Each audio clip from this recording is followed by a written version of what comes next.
পিছনে যায় পিছনে যায় পিছনে যায় পরে আস্তে আস্তে আস্তে এই জায়গাটা গ্যাদারিং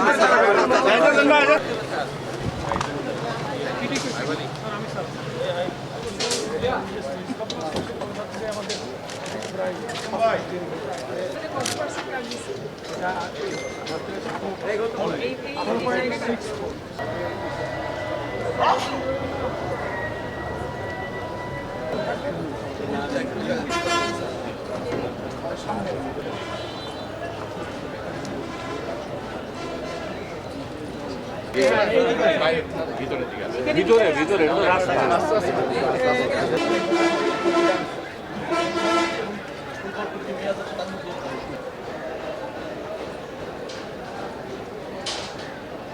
আমরা আশা করছি এই যাত্রাটা স্বস্তির হবে, নিরাপদ হবে।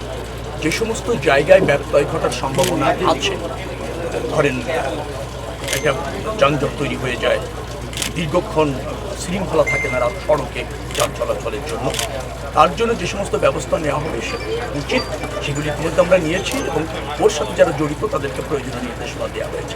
আমি আপনাকে নিশ্চিত করতে চাই যে সব কিছু আশা করছি এবার ঠিক থাকবে।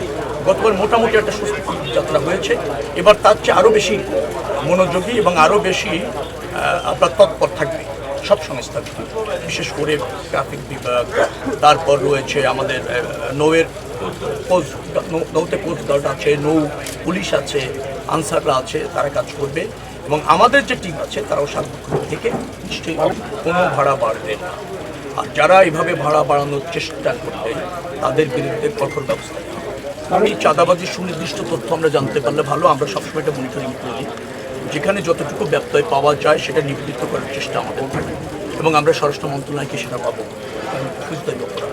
আপনাদের কাছে যদি কোনো সুনির্দিষ্ট তথ্য থাকে আমি খুব বাধিত হব যদি সুনির্দিষ্টভাবে বলেন যে মানে এই জায়গায় এই সময় এরকমভাবে ঘটছে। আপনারা আমাকে জানালে ডেফিনেটলি আপনারা তার অ্যাকশন দেখতে পাবেন। এটা আপনার গোয়েন্দাদের কাজ, এটা আমাদের না। আমি বলছি গোয়েন্দারা কাজ করে, তারপর গোয়েন্দারাও তো সবসময় সফল হয় না। সাংবাদিকরা তো আরও বেশি অনুসন্ধানী রিপোর্ট যারা করে আরও বড় গোয়েন্দা। আমরা চাই যে আপনারাও আমাদেরকে সহযোগিতা